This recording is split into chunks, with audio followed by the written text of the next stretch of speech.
Tonight, I have a special guest joining me all the way from Beijing, China, to discuss the challenges of trade between the U.S. and her home country. She's the host of a primetime English language television program overseen by the CCP, the Chinese Communist Party. And though she and I may not agree on everything, I believe this is actually a really unique opportunity, an opportunity to hear a very different view.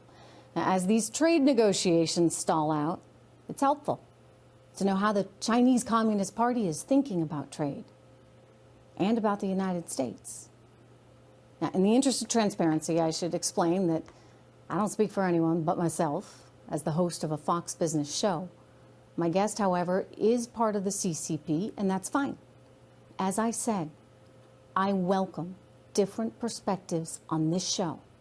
With all that in mind, I'm very pleased tonight to welcome Ms. Liu Xin, host of the primetime opinion program, The Point with Liu Xin, to Trish Regan Primetime tonight.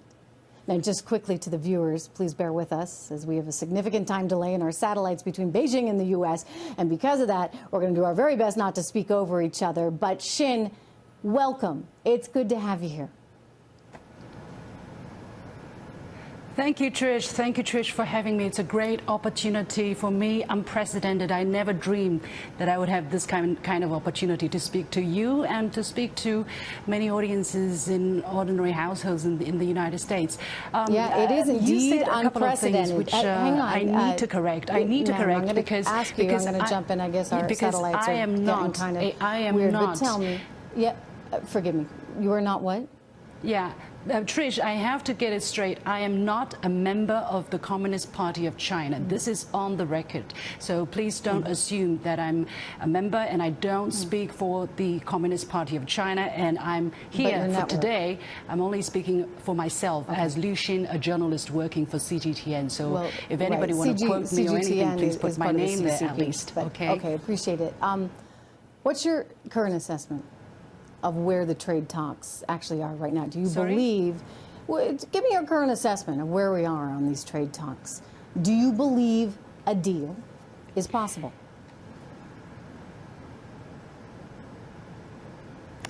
It is true that the satellite connection is not very good, but I believe that you're asking me where we are in terms of the trade negotiations.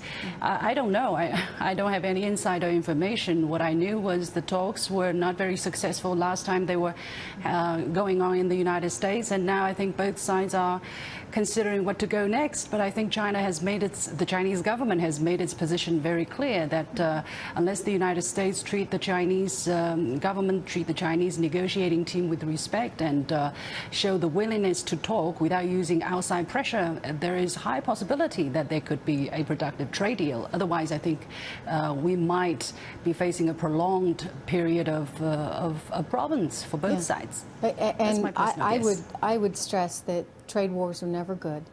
They're not good for anyone. So I want to believe, Xin, I want to believe that something can get done. And these are certainly challenging times. I realize there's a lot of rhetoric out there. But let me turn to one of the biggest issues, and that's intellectual property rights. I mean, fundamentally, I think we can all agree it's never right to take something that's not yours. And yet, in going through so many of these cases at the Independent World Trade Organization, the WTO, that China's a member of, as well as the DOJ and FBI cases, you can actually see some of them on the screen right now.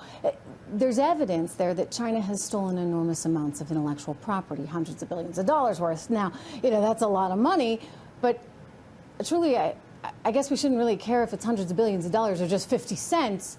How do American businesses operate in China if they're at risk for having their property, their ideas, their hard work stolen? Well, I think, Trish, you have to ask American businesses whether they wanted to come to China, whether they find coming to China and cooperating with Chinese businesses has not been profitable or not, and they will tell you their answers. As far as I understand, many American companies have been established in China, and they're very profitable, and the great the great majority of them, I believe, plan to continue to invest in China and explore the Chinese market. Well, now US President Donald Trump's tariff makes it a little bit more difficult, makes the future a little bit uncertain.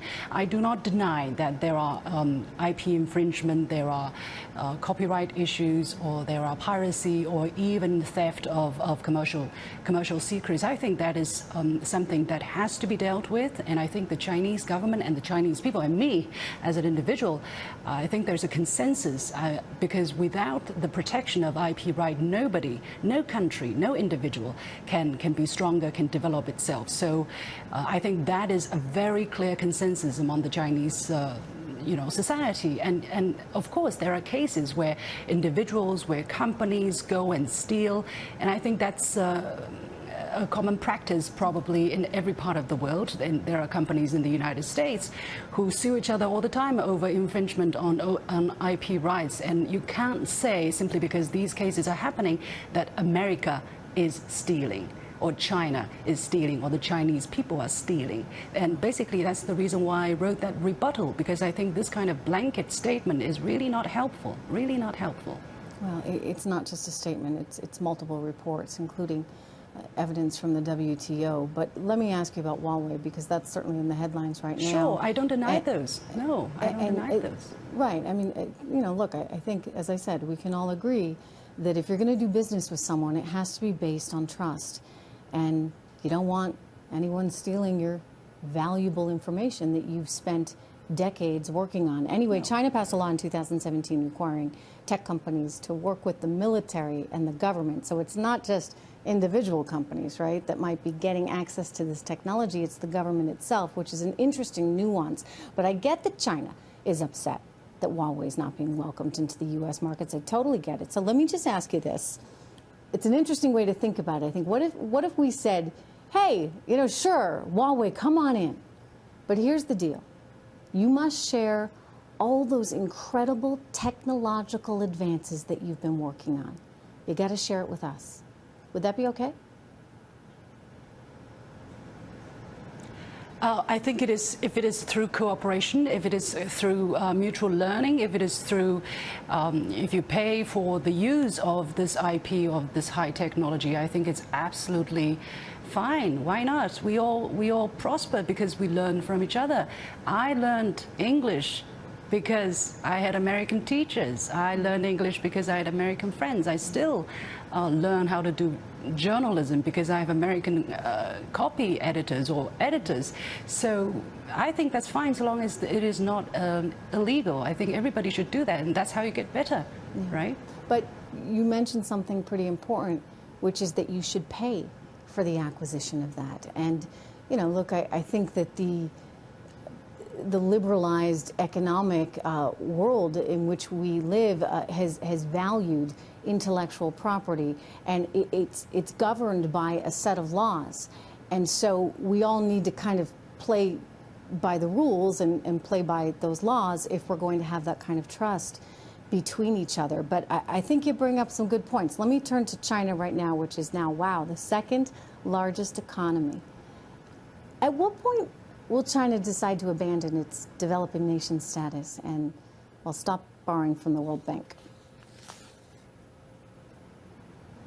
Well, I think this kind of discussion is going on, and I've heard very live discussions about this. And indeed, there are people talking about China already becoming so big. Why don't you just grow up? Basically, I think you said it in your program as well. China grow up. Well, I think we want to grow up. We don't want to be, dwarfed or poor, underdeveloped all the time.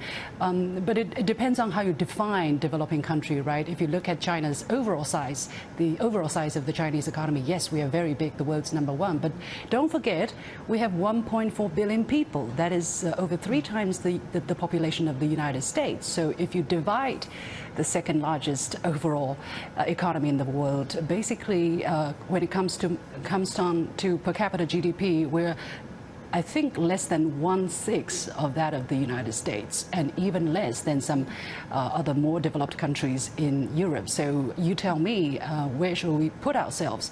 This is a very complicated issue because per capita, as I said, is very small, but overall it's very big. So we can do a lot of big things, and people are looking upon us to do much more around the world. So I think we are doing that. We're contributing to the United Nations. We are the world's biggest contributor to the UN peacekeeping missions, and we're giving out donations and humanitarian aids and all of that because we know we have to grow up. And Trish, thank you for that reminder. Let's get to the tariffs. I've seen some of your commentaries too, and Xin, I appreciate that you think China could lower some of its tariffs. I watched you say that, and I'm totally in agreement with you. In 2016, the average tariff, effectively a tax, that was charged on an American good in China was 9.9%. Now, that was nearly 3 times what the U.S. was charging.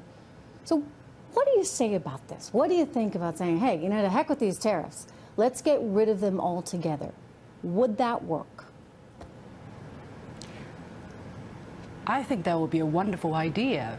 I mean, don't you think for American consumers, products from China would be even cheaper, and for consumers in China, products from America would be so much cheaper too. I think that will be a wonderful idea. I think we should work towards that. But you know, you talked about rule-based system, rule-based order. This is the thing. If you want to change the rules, it has to be done in mutual consensus. Basically, when you talk about tariffs, it is not just between China and the United States. I understand if you lower tariff just between China and the United States, the Europeans will come, the Japanese will come, the Venezuelans probably will come and say, hey, we want the same tariff. You can't discriminate, you know, between countries. So it is a very complicated settlement to reach, and I think the last agreement that China and the about trade, yes, I'm talking about tariffs. And I think the last time when the world agreed on the kind of tariff reduction China should commit to was exactly the result of multilateral and years of difficult negotiations. The United States saw in its interest and decided to what degree they can agree or to what degree they can lower their tariff. Nobody put a gun at their head. And China agreed to, although with some difficulties, to lower our tariff considerably. It is all the decision of countries according to their own self-interest. Now things are different. Yes, I agree. 20 years later, what are we going to do? Maybe these old rules need to be changed. You know what? Let's talk about it. Let's do it according to the rules, the same rules. And if you don't like the rules, we'll change the rules.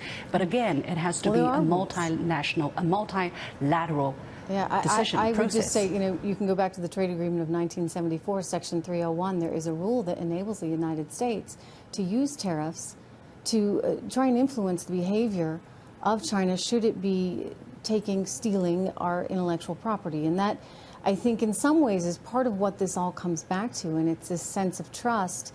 And I hear you on the forced technology transfer, and I think that some American companies perhaps have made some mistakes in terms of being willing to overlook what they might have to give up in the near term. But this is an issue, I think, where the country as a whole needs to step in, and we're seeing the United States do that, perhaps in a way that hasn't happened. I mean, it's been in the background. Don't get me wrong. I think previous administrations have identified the challenge, but have really been a little unwilling to take it on. So we're living in these very different times. How do you define state capitalism? You mean how do I define? Sorry, I didn't hear the last thing. You mean forced technology transfer, or so-called state forced capitalism. technology transfer? No. Well, I guess forced technology transfer may be part of that, but state capitalism. In other words, one of the things that I would technology transfer, and somehow you kind of skid it away. I'm playing you a compliment here. Hang on one second, Xin. I want to say that I think, you know, your system of economics is very interesting because, you know, you have a capitalist system, right? But it's state-run. So talk to us about that. How do you define it? Well, we would like to define a socialism with Chinese characteristics, where market forces are expected to play the dominating or the deciding role in the allocation of resources. Basically, you know, let the market. We want it to be a market economy, but there are some Chinese characteristics. For instance, some state-owned enterprises which are playing an important but increasingly smaller role, maybe in the economy. And everybody thinks that China's economy is state-owned, everything is state-controlled, everything is state. But let me tell you, it is not the true picture. If you look at the statistics, for instance, 80% of Chinese employees were employed by private enterprises. 80% of Chinese exports were done by private companies, were produced by private companies.